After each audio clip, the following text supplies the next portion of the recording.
오늘은 베드로전서 강해 14번째입니다. 베드로전서 3장 13절에서 17절 말씀 가지고 당신의 특권을 사용하라 라는 제목으로 하나님의 말씀 나누고자 합니다. 여러분 거듭났습니까? 중생하셨습니까? 왜 이렇게 소리가 작죠? 여러분 중생하셨습니까?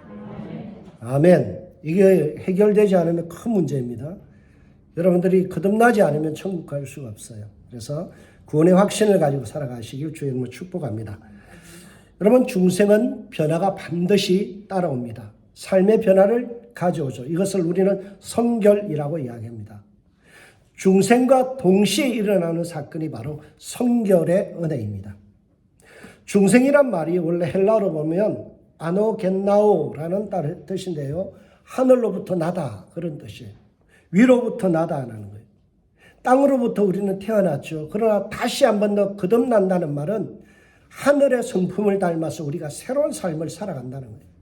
그래서 성경 우리를 보고 새로운 피조물이라고 말씀하죠.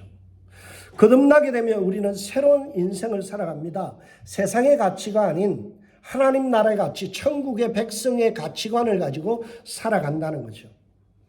전혀 다른 인생을 우리는 살게 됩니다. 색다른 인생이에요. 그래서 로마서 11장을 중생을 일컬어서 뭐에 비유합니까? 젖붙임, 그래프트라는 단어를 쓰죠. 여러분 젖붙임이라는 게 있어요. 유자나무를 만들기 위해서는 탱자나무에다 즙을 붙입니다. 탱자나무를 잘라버리고요. 거기다가 꽂아서 즙을 붙이면 뭐가 나요? 유자가 열리게 돼요. 마찬가지예요. 우리의 죄의 성품을 가지고 있는 우리가 아무리 선한 것을 맺으려고 해도 우리는 탱자 같은 거예요. 그래서 결코 하나님 보시기에 선한 인생을 살아갈 수 없는 존재입니다. 세상적으로 도덕적으로는 좀 더 나은 삶을 살 수 있지만 성결한 삶은 살 수 없다는 거예요.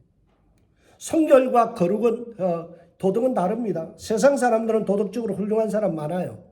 하나님 보시기에 거룩한 삶은 성결이에요. 이것은 중생을 체험하지 않는 사람은 단 1도 할 수 없는 것이 바로 성결한 삶이에요. 여러분 우리가 예수 그리스도에게 접붙임 받으면요. 예수의 진액을 받아서 우리 안에서 어떤 성품이 드러나요? 예수의 성품이 드러나요. 이것이 바로 성결, 성화입니다. 예수님의 영이신 성령이 우리 안에 있기 때문에 우리 안에 어떤 열매가 맺혀요? 사랑과 희락과 화평과 오래 참음과 자비와 양성과 충성과 온유와 절제 9가지의 성령의 열매들이 우리 안에 맺히는 거예요. 여러분이 만약 거듭났다고 생각하는데 중생했다고 생각하는데 삶의 변화가 없다면 이것은 모순된 삶이에요. 거듭나지 못했거나 아니면 거듭난 삶에 대한 고민이 없는 거예요. 여러분 중생은 반드시 성결한 삶과 함께 성장하게 됩니다. 그래서 우리 교단 성결교회는 이렇게 가르칩니다. 중생은 제1의 은혜요. 성결은 제2의 은총이다. 그러니까 제1의 은혜가 뭐예요? 우리가 거듭나게 되면 제2의 은총인 이 성결에 대해서 우리가 고민하지 않으면 또 그러한 열매가 맺히지 않으면 이거는 비정상이라는 거예요. 웨슬리를 깊이 연구했던 힐스라는 학자가 이렇게 말합니다. 중생은 하나님의 역사로 거룩을 향하여 나가는 의지가 바뀌는 것이다. 중생하게 되면 우리 안에 있는 어떤 경향성 이것이 바뀌어진다는 거예요. 죄를 향하여 달려가는 내 마음의 의지가 이제는 뭘 향하여? 거룩한 삶을 향하여 내 방향이 바꿔져 버린다는 거예요. 이걸 갖다가 뭐라고요? 중생이라는 거예요. 그리고 나서 성결은 태도, attitude라는 이 태도와 마인드, 마음이 하나님께로 반응하는 것이다. 의지와 마음과 태도가 송두리째 바뀌어서 하나님을 향하여 나아가는 삶이 뭐라고요? 성결이라고 가르치고 있습니다. 이것은 바로 우리 서울신대가 가르치는 성결론이에요. 우리 교단에서 자랑스럽게 가르치는 웨슬리의 핵심 중에 핵심은 뭔가 하면 거듭났으면 바뀌어야 된다. 무엇으로 바뀌어야 돼요? 사랑의 마음으로 바뀌어야 된다. 성결은 곧 사랑이니라고 우리는 배웠어요. 사랑하지 않는 사람은 성결한 사람이 아니다라는 거예요. 여러분 형제를 사랑하고 가족을 사랑하고 남편을 사랑하고 그리고 아내를 사랑하고 자식을 사랑하는 것, 성도를 사랑하는 게 성결이에요. 보따리 싸들고 교회 와서 기도하는 게 성결이 아니에요. 우리 교단은 그렇게 가르치지 않습니다. 방언한다고 성결한 게 아니에요. 은사를 받는다고 누구를 병 고친다고 그게 신령한 것이 아니에요. 가장 신령한 건 뭐라고요? 내가 사랑으로 행하는 거예요. 사랑이 없으면 아무것도 아닌 거예요. 중생하게 되면 사랑의 삶으로 바뀌어지는 것, 이게 성결교인다운 삶이에요. 이게 정상적인 성도의 모습이죠. 대표적인 사례가 누군가요? 성경에 보면 삭개오라는 사람이 나옵니다. 예수님을 자신의 인생의 주인으로 구원자로 영접한 이후에 그가 뚜렷한 삶의 변화를 보여줘요. 누가복음 19장 8절에 보면 삭개오가 서서 주께 여짜오되 주여 보시옵소서. 주여 보시옵소서. 태도가 바뀌죠. 그리고 그 마음의 마인드가 바뀌잖아요. 예수님을 누구로 불러요? 주님으로 받아들여요. 내 소유의 절반을 가난한 자에게 주겠으며 만일 누구의 것을 속여 빼앗은 것이 있으면 네 배의 값질로 갚겠습니다. 4배로 갚아주겠다. 그리고 나서 가난한 자에게 자신의 재산의 절반을 나눠주겠다는 거예요. 이게 뭐예요? 의지가 바뀌어버린 거예요. 이전에는요, 삭개오는 자기만을 위해서 살았어요. 돈 모으는 재미로 살았어요. 그런데 삭개오 주님을 영접하고 자기 인생의 주인으로 영접한 거듭난 체험을 하고 나니까 어때요? 삶의 방향이 바뀌잖아요. 의지가 바뀌었어요. 마인드가 바뀌었어요. 태도가 바뀌었어요. 여러분, 이것이 성결한 삶이에요. 그런데 우리가 이러한 성결한 삶을 살아간다는 것은 매우 불편한 일이에요. 여러분, 성결한 삶을 살아간다는 건 내 안에 갈등이 심해지는 거예요. 원수 같은 저 사람을 어떻게 사랑해요? 속에서 치밀어 오르는데 어떻게 좋은 말을 해요? 열받아 죽겠는데 저 사람만 보면 막 그냥 짜증이 나는데 어떻게 저 사람을 축복해요? 내 속에서 뭐가 일어나요? 갈등이 일어나는 거예요. 그래서 바울이 뭐라고 그랬어요? 한쪽에는 성령의 법을, 한쪽에는 죄의 법을, 내 속에서도 영원히 갈등 속에서 있구나. 그것을 바울이 고백하잖아요. 선교 사역 30년 이상한 바울조차도 뭐라고요? 사도인 바울조차도 내 속에서 뭐예요? 갈등을 일으킨다. 그래서 바울이 얼마나 그 갈등이 심했으면 이렇게 이야기합니다. 나는 매일 죽노라. 나는 매일 죽노라. 어떤 말이에요? 내 자아를 죽이고 내 욕심을 쳐서 복종시키고 끊임없이 내 속에서 갈등하면서 산 순교자로 산다. 여러분, 순교는 쉬울 수 있어요. 그냥 총 한 방 맞으면 순교예요. 칼에 찔려 죽으면 순교예요. 그러나 매일마다 내 자신을 쳐서 내 욕심을 제어하고 내 속에 일어나는 갈등을 죽이고 미움이 싹 터 오르는데 그것을 베어버리고 내 속에서 사랑으로 그것을 바꾼다는 것은 산순교예요. 이것이 너무너무 힘들죠. 그래서 바울은요, 내가 매일 죽는다. 내가 죽지 않고는, 내 자아와 싸워서 죽지 않고는 어때요? 순교를 각오하지 않고는 성결한 삶을 살아갈 수 없더라. 이게 바울의 고백이에요. 여러분, 악이 만연한 이 세상 속에서 성도의 삶을 고집한다는 것, 의로운 삶을 살아간다는 것, 성결한 삶을 산다는 것은 여간 불편한 일이 아니에요. 세상 사람들이 이런 것을 싫어합니다. 세상 사람들은요, 우리의 거룩한 것들을 아주 싫어하죠. 놀리죠. 왕따당합니다. 제가 울산에서 초등학교, 중학교, 고등학교를 나왔는데요. 울산은요, 가까이에 절이 많아요. 그러니까 불교인들이 참 많았어요. 그래서 점심시간에요, 도시락 내놓고 기도하면요, 핍박해요. 막 놀려요.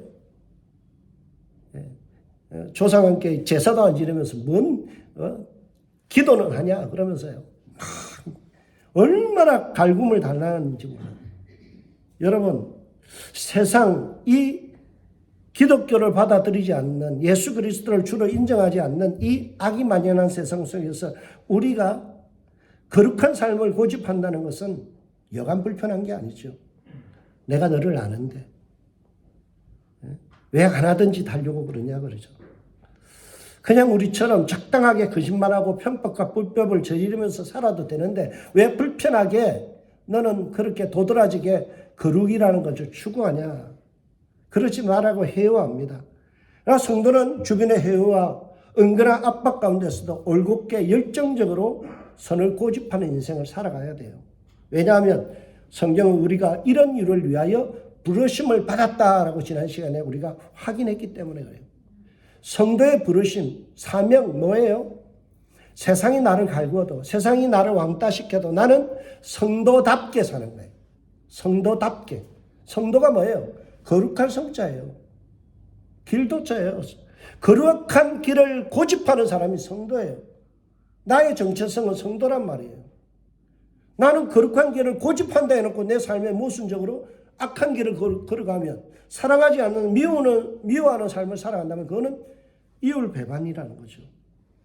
우리는 이를 위하여, 선한 일을 위하여 부르심을 받았다는 것. 오늘 본문 13절은 이 점을 강조하면서 시작합니다. 13절 보세요. 또 너희가 열심으로 선을 행하면 누가 너희를 해하리요. 우리가 먼저 주의 깊게 다뤄야 될 단어는요, 또라는 카이라는 헬라어예요. 우리 성경에 카이라는, 이 또라는, 그리고라는 말이 참 중요합니다. 여러분 중학교 1학년 영어 시간에 배웠죠. 등위 접속사. and, but와, or와, so라는 이것이 5개의 등위 접속사가 있었죠. 그 중에 하나가 그리고, 영어로 보면 coordinating, 그 다음에 conjunction이라고 이야기하죠. coordinating이 뭐예요? 뭔가 수식해주고 꾸며준다는 거죠. 여러분 제가 아침에 일어날 때, 와서 교회에 올 때요, 와이셔츠 색깔을 골랐죠. 핑크빛을 골랐기 때문에 넥타이도 핑크색을 고르는 거예요. 그게 코디죠. 코디네이팅. 그리고라는 이 말은요, 앞에 있는 8절부터 13절의 말씀과 13절의 말씀이 서로 코디네이팅, 서로가 꾸며준다는 거예요. 더 아름답게 상승시키기 위해 코디네이팅, 꾸며주는 거예요. 13절에 또라는 말씀은 바로 18절에서 12절까지의 내용 플러스 13절의 말씀, 이런 뜻이에요. 더 자세히 말하면요, 8절에 말하는 성도의 기본의 5가지, 성도를 향한 사랑의 5가지가 뭐예요? 마음을 같이하여, 동정하며, 형제를 사랑하고 불쌍히 여기며 겸손하게 하는 것, 성도를 향한 열심적인 사랑, 플러스 9절에서 뭐라고요? 악을 악으로 갚지 않고, 욕을 욕으로 갚지 않고, 원수를 향하여 도리어 축복하는, 원수를 향한 사랑. 내 성도들 뿐만이 아니라 원수를 사랑하는 그 사랑에 그치지 말고 13절 말씀까지 나아가는 거예요. 그게 뭐예요? 선을 향하는 일에 있어서 열정적으로 열심을 다하는 거예요. 그래서 오늘 13절에 뭐라고요? 또 너희가 열심으로 선행을 하면, 또라는 말은 앞에 있는 성도를 향한 사랑과 원수를 향한 사랑과, 그리고 뭐라고요? 너희가 열심으로 선을 행하라는 거죠. 여러분 13절의 말씀의 핵심은요, 지속적으로 행하는 사랑이라는 거예요. 그래서 베드로 사도는 13절을 통해 이런 질문을 던집니다. 또 너희가 열심으로 선을 행하면 누가 너희를 해하리요? 그 말의 뜻은 뭐예요? 해할 자가 없다라는 말이에요. 누구도 감히 질책할 수 없는 떳떳한 신앙이 뭐라고요? 8절에 말하는 성도를 향한 사랑의 5가지를 이루고, 원수를 향하는 도리어 복을 비는 그런 사랑 플러스 뭐예요? 지속적으로 이 일을 계속해서 살아간다면 누구도 너희를 해할 자가 없다. 이렇게 살아가는 것이 떳떳한 신앙이에요. 이렇게 하나님 앞에 살아가는 것이 기죽지 않는 신앙이에요. 제가 좋아하는 단어 일본어 가오. 가오가 사는 거예요. 어디를 가도 떳떳하고 당당한 거예요. 기죽지 않는 신앙이에요. 8절의 말씀처럼 성도를 향하여 잘하는 것과 9절의 말씀처럼 도리어 원수에게 복을 비는 그 선한 삶을 지속적으로 열심히 살아가는 사람은요, 하나님 앞에서 떳떳한 삶이라는, 지속적으로 반복하여 열심히 살아내는 그 삶이 필요하다는 거예요. 여러분 이런 용어가 있어요. bipolar disorder, 뭐예요? 조울증. 어떤 사람을 보면요, 금방 기분이 좋아요. 근데 말 한마디 때문에 기분이 팍 꺾이는 사람이 있어요. 그걸 병리학에서 뭐라고요? 조울증이라고 그래요. 바이폴라. 두 가지 기준이죠. 예, 좋을 때가 있고 나쁠 때가 있는 거예요. 이것이 너를 뛰는 거예요. 춤추는 거죠. 그럼 어때요? 안정감이 없어요. 스텝을 하지 않는 거예요. 예, 어느 날은 천사같이 와서 상냥하게 우리 성도들께 잘 하다가요. 갑자기 돌변해서 어때요? 소리 버럭 지르요. 이게 뭐예요? 조울증이에요. 조울증. 신앙은 일관성이 있어야죠. 끊임없이 잘해야 되는데 어느 날은 잘하다가 기분 상하면 그냥 확 돌아서는 거. 이게 뭐예요? 신앙의 조울증이란 말이에요. 병리학에서 이야기하는 조울증. 기분이 좋았다가 기분이 나빴다가 어느 날 여름에 날씨같이 쨍쨍했다가 어느 날은 갑자기 비가 쏟아지는 그런 조울증과 같은 신앙인들이 있어요. 교회 와서 어느 장단에 춤을 춰야 될지 몰라요. 천사같이 잘하다가도요. 어느 날 보면 싹 바뀌어버리는 거예요. 13절의 말씀은 뭐예요? 지속적으로 그렇게 선을 행하라는 거예요. 그런데 베드로 사도가요. 성도에게 선을 행하는 일에 있어서 참 재밌는 표현을 해요. 나처럼 열정적으로 살아라 라는 샘플을 제시해요. 여러분 오늘 본문에 보면 열심이라는 단어가 나오죠. 젤롯이라는 헬라어인데요. 이 젤롯이라는 말이 성경에 총 7번이 나와요. 7번이 나오는데 3번이 누구에 대한 설명이 나오는가 하면 바로 베드로를 설명할 때 나와요. 누가복음 6장 13절에 사도행전 1장 15절 그리고 오늘 본문에 보면 젤롯인 시몬이라고 되어 있어요. 젤롯. 그러니까 베드로를 특징적으로 설명하는 단어가 뭐예요? 젤롯, 열심이에요. 그래서 성경에는 열심당원 이럴 때 젤롯인이라고도 표현하기도 해요. 그러니까 우리 성경에 열심당원 이 말이 원어로 보면 젤롯이에요. 베드로를 가장 잘 설명하는 게 뭔가 하면 열심쟁이 그런 뜻이에요. 여러분 베드로 한번 보세요. 고기를 하나도 못 잡아서 밤이 새도록 한 마리도 못 잡았어요. 저 같으면 초저녁에 에이 오늘은 안 될 것 같아. 그냥 그물 씻고 집에 들어가자. 일찍 퇴근하자 그럴 거예요. 근데 베드로 어때요? 고기가 안 잡혀도요. 열심히 하는 거예요. 새벽까지 하는 거예요. 끝까지 하는 거예요. 베드로의 삶의 특징은 열심이에요. 그래서 이 젤롯이라는 단어를 설명하죠. 열심이라는 단어는 바로 성경에서 베드로를 특징 짓는 일이야. 여러분 젤롯이라는 이 말이 어떤 사람에게 해당되는가 하면 독립군 그런 의미로 사용되죠. 유대가 로마의 식민지 살이를 했기 때문에 이 무장 독립군들이 열심을 다해서 나라를 회복하려고 했어요. 마치 우리나라의 안중근이나 윤봉걸이나 그다음에 김원봉 의사 같은 이런 분들 같은 분들을 젤롯이라고 유대인들은 불렀어요. 그러니까 베드로가 젤롯이라는 말은요. 두 가지 의미가 있어요. 인생을 참 열심히 사는 사람. 또 한 가지는 뭔가 하면 열정적으로 나라의 광복을 위해서 회복을 위해서 몸을 던져서 목숨을 걸고 싸웠던 사람 그런 뜻이죠. 예수님이 겟세마네에서 동산에서 기도하다가 체포되는 순간에 베드로가 어때요? 몸속에 있던 칼을 빼서 말고의 길을 자르잖아요. 그러니까 이것을 보면 항상 이 베드로는요 그런 칼을 품고 다녔다는 거예요. 그 정도로 독립이라든지 이런 것들이 몸에 배어있는 열심적인 사람이죠. 그래서 오늘 베드로는 오늘 자신의 메시지를 전달하면서 열심으로라는 말을 쓰고 있어요. 특히 젤롯, 자기의 인생을 표현할 수 있는 한 단어, 젤롯이라는 단어를 설명하고 있어요. 저는 오늘 이 말씀을 연구하다가요, 나는 정말 선한 일에 열심히 있는가?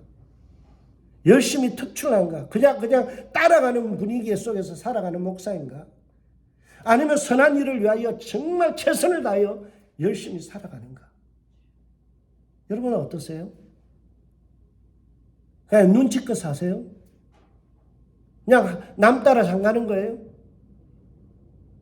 열심히 있어서 선한 일에 있어서는요. 내가 1등이 돼야 돼요.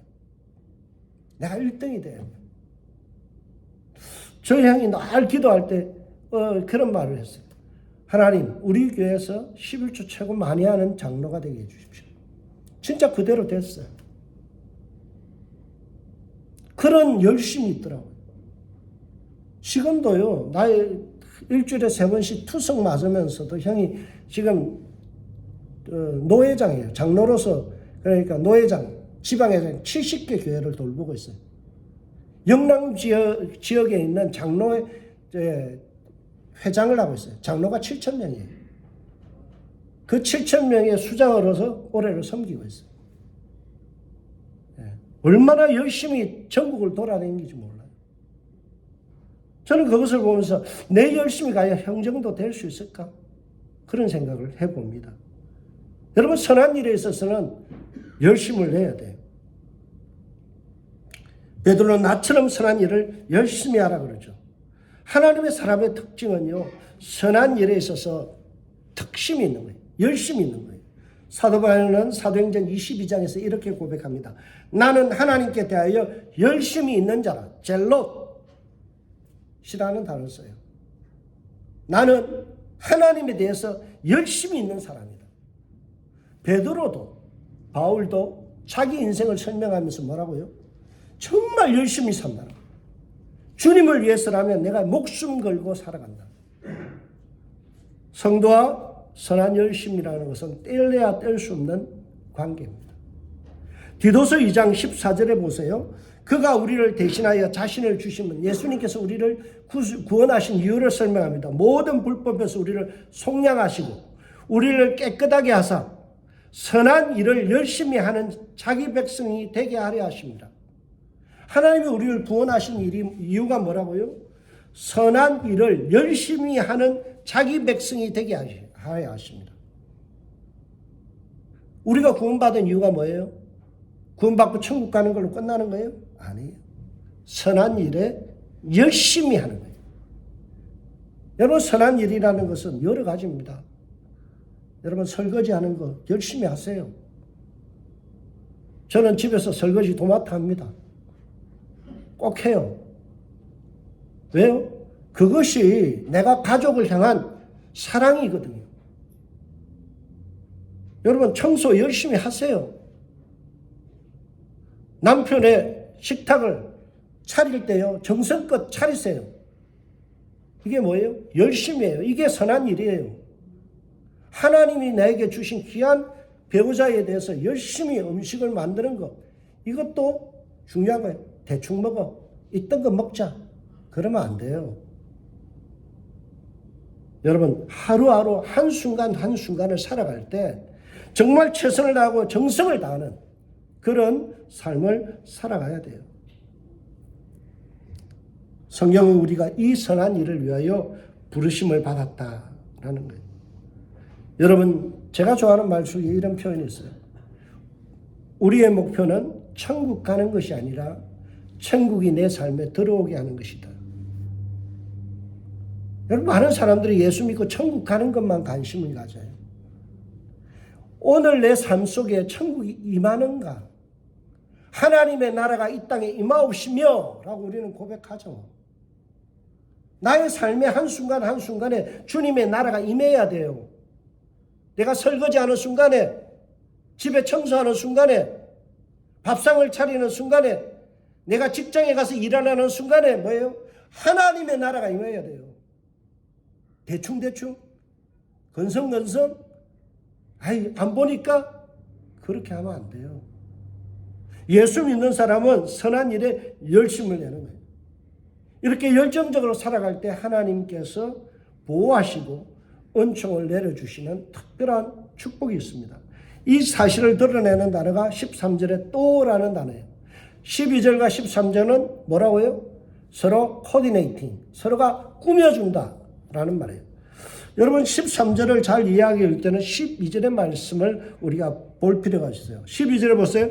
주의 눈은 의인을 향하시고 그의 귀는 의인의 간구를 기울이시되 라고 말씀하죠. 12절의 말씀에서 포인트, 하나님의 눈이라는 단어예요. 여러분, 하나님의 눈은 어떤 의미예요?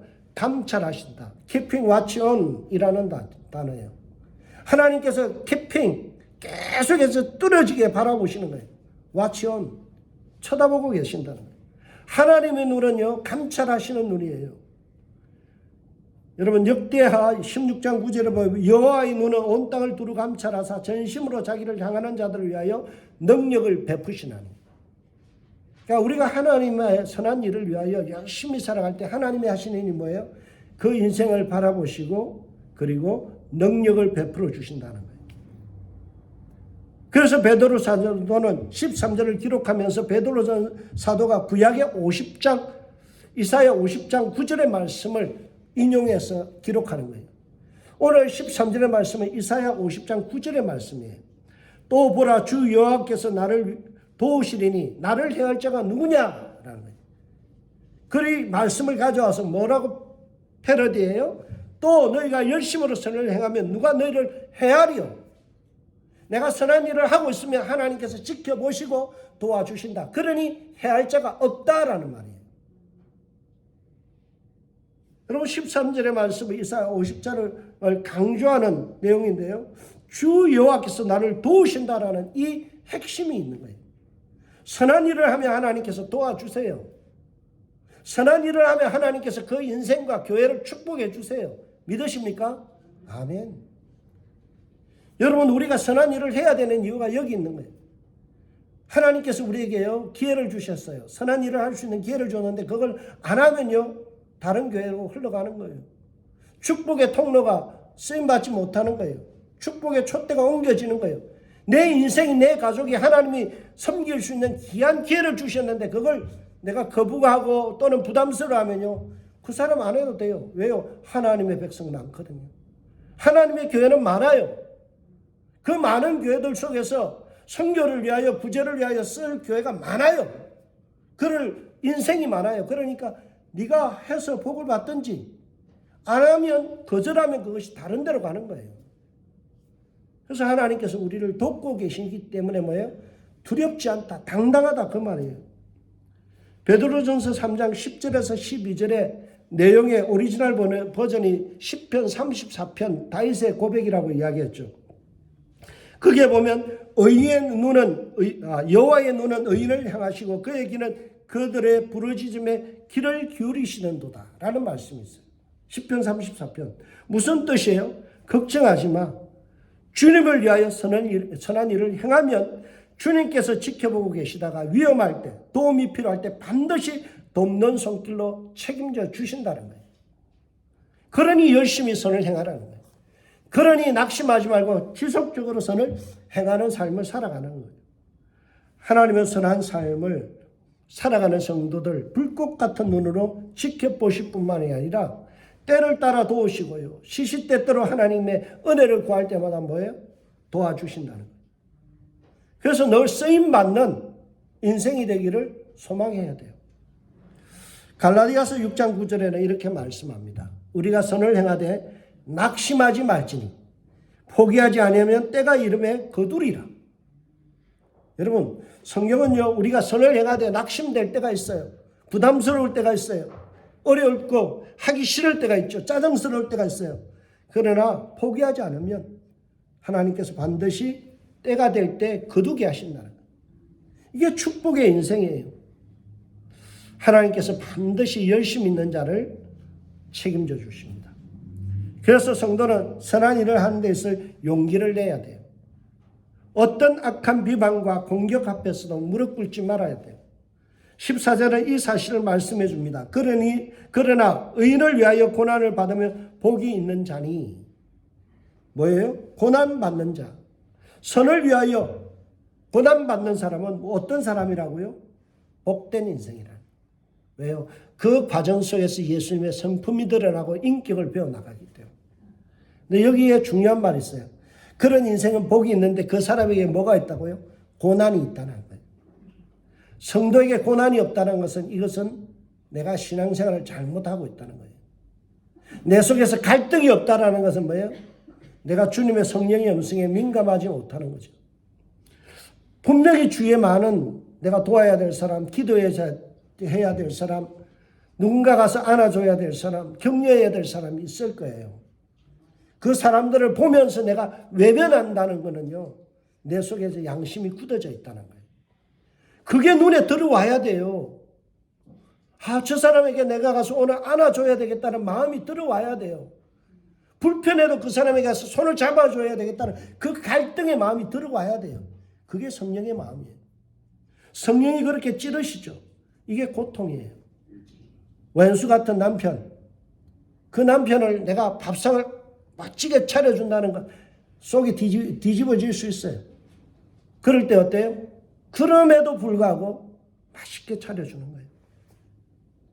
이게 고통이죠. 어려움이에요.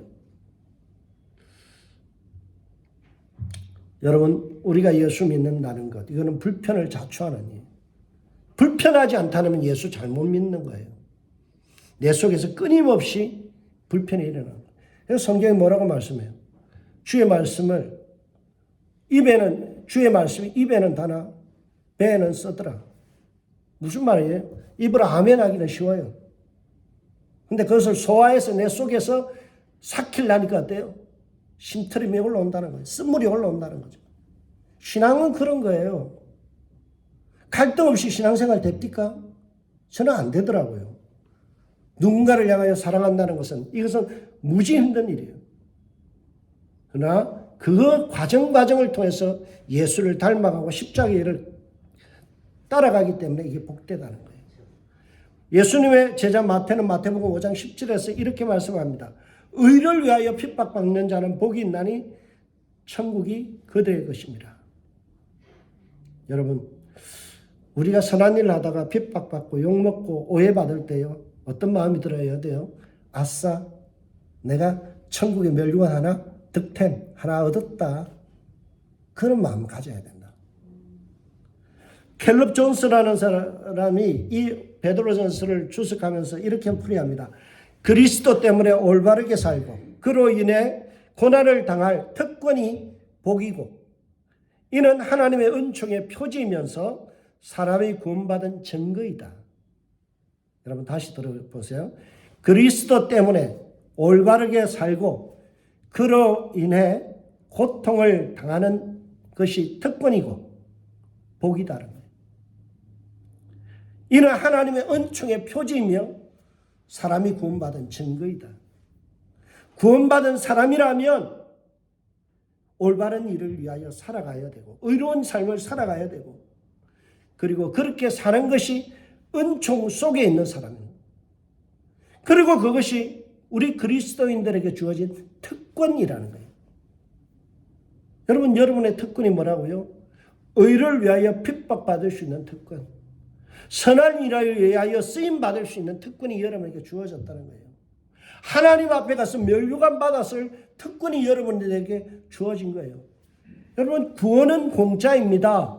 예수 그리스도를 믿는 순간 구원은 공짜로 받지만 하나님 나라 가서 상급은 뭘로 받아요? 나의 행함으로 받는 거예요. 내가 이 세상에 얼마나 열심히 영혼을 사랑했는가, 얼마나 그들을 위하여 중보했는가, 얼마나 그들을 뜨겁게 위로했는가, 내가 얼마나 가난한 사람들에게 보탬이 되어줬는가, 내가 얼마나 많은 사람을 전도했는가, 그들과 함께 울어주며 함께 기뻐했는가. 이게 하늘나라의 상급이에요. 멸류관이에요. 저를 신앙 가르쳤던 분이 그런 말을 하더라고요. 하늘나라 가서 개털모자 쓰려면 그렇게 살아라. 혼을 내면서 그래요. 너 그렇게 살면 하나님 나라 가서 개털모자나 쓰지 멸류관은 무슨 멸류관이냐. 여러분, 이걸 저에게만 해당될까요? 우리는 우리에게 주어진 특권을 누려야 돼요. 사랑할 수 있는 특권을 누리세요. 용서할 수 있는 특권을 누리세요. 격려할 수 있는 특권을 누리세요. 권사라는 직분이 뭐예요? 권할 권자예요. 권사는요, 권면하는 사람이에요. 위로하는 사람이 권사예요. 권사는요, 이게 치리가 아닙니다. 많은 사람들이 권사 집사가 와서 발언하고 뭔가 일하는, 뭔가 주장하는 사람으로 생각해요. 아니에요. 뭐 하는 사람이에요? 집사는 잡을 집자, 일사자예요. 열심히 일하는 사람이 집사고요. 권사는 뭐예요? 어떤 사람이든 마음을 위로하는 사람, 어떤 일을 당한 사람에게도 가서 위로자가 되는 사람이 권사예요. 이거 잘하는 게 뭐예요? 성도의 특권이라는 거예요. 여러분, 우리를 욕하는 사람, 불신자들 앞에서 쫄지 말고 거룩한 삶을 살아가는 저와 여러분들 돼요. 14절 뒷부분을 보세요. 그들이 두려워하는 것을 두려워하지 말며 근심하지 말고 라고 말씀하죠. 이 말씀은 원래 이사야 8장 12절을 가져온 말씀이에요. 이사야 8장 12절 말씀인데요. 그 내용은 어떤 내용인가 하면 이런 거예요. 이사야 8장에 보면 북이스라엘과 아람 군대, 수리아 군대가 연합해서 남유다를 쳐들어와요. 그때 이사야 선지자를 통해서 남유다에게 하신 말씀이에요. 그게 뭐예요? 야, 하나님의 백성들아 쫄지 마. 하나님의 뜻을 붙들고 살아가는 너희들에게는 하나님이 함께 하심이 있어. 그러니 세상에서 그 강력한 아람 군대 걱정하지 마. 하나님께서 해결하신다. 그러니 너희들은 하나님의 말씀대로만 살아. 그것이 오늘 이야기하는 14절의 뒷부분의 메시지예요. 지금 베드로는 이사야 시대에 자기 백성들 유다 백성에게 하신 하나님의 말씀을 가져와서 고통받고 있는 이 베드로가 서신서를 보내는 그 공동체를 향하여 말씀하는 거예요. 너희들 선한 삶 사는 거 참 잘했다. 앞으로도 그렇게 계속해서 살아가. Keep going 해. 쫄지 마. 세상 사람들 로마 정부가 아무리 강력해도 하나님께서 너희들을 지켜주신다. 그러니 두려워할 자는 세상이 아니라 생사화복을 주장하시는 하나님이시다. 하나님만 바라보고 터벅터벅 매일마다 선한 삶을 살아가라라는 거예요. 그런데 성도들 중에는 이 핍박받는 삶이 두려워서 꼬리를 내리는 사람도 있죠. 하나님이 전능하심을 입으로 믿는다면서도 하나님이 지켜보고 계시고 돕고 계신다는 것을 믿지를 못해요. 그래서 갈등하고 시험에 들고 낙심하죠. 정말 하나님의 전능하심을 믿고 하나님의 도우심, 임마누엘의 하나님이 나와 함께하고 계심을 믿으면 인생의 삶이 달라져야 돼요. 어떻게 달라질까요? 선한 양심을 지속적으로 뚜렷하게 드러내는 거예요. 16절을 보세요. 선한 양심을 가지라라고 말씀하죠. 불신자들이 매력을 느낄 만큼이나 선한 양심을 가지라라는 거예요. 여기서 선한 양심으로 번역된 번역을 정확하게 하면요. 선한 양심을 뚜렷하게 가지라. 영어로 보면 keeping a clear라고 이야기하고 있어요. 그러니까 깨끗하게 그리고 뚜렷하게 keeping. 뭐예요? 지속적으로 갖고 있으라는 거예요. 여러분 우리에게 강조되는 말씀이 뭐예요? 계속해서 우리는 선한 삶을 지속적으로 깨끗하게 가져가야 된다. 여러분 우리가 이 삶을 살아갈 수 있어야 돼요.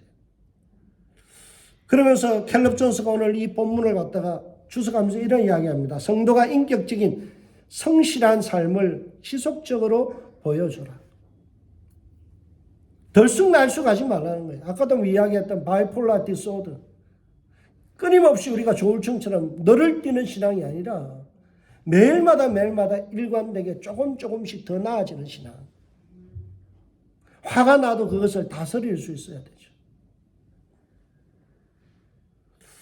그것을 연습해야 돼요. 우리 아이들이 그런 말이에요. 아빠 좀 화내지 마 그래요. 제 목소리가 경상도 톤이다 보니까요. 소리만 조금만 올라가면 애들이 보기에는 화가 난 모습인 것 같아요. 그래 알았어. 내가 또 연습할게. 요즘은 톤을 조금 내리려고 무지무지 애를 쓰는데도 왜 해필이면 왜 제가 경상도에서 태어났는지 이게 참 쉽게 안 고쳐져요. 여러분 매일마다 터벅터벅 조금씩 그것을 고쳐나가야 돼요. 일관성 있게 주님의 일을 해야 되죠. 인격적인 삶을 드러내는 거예요.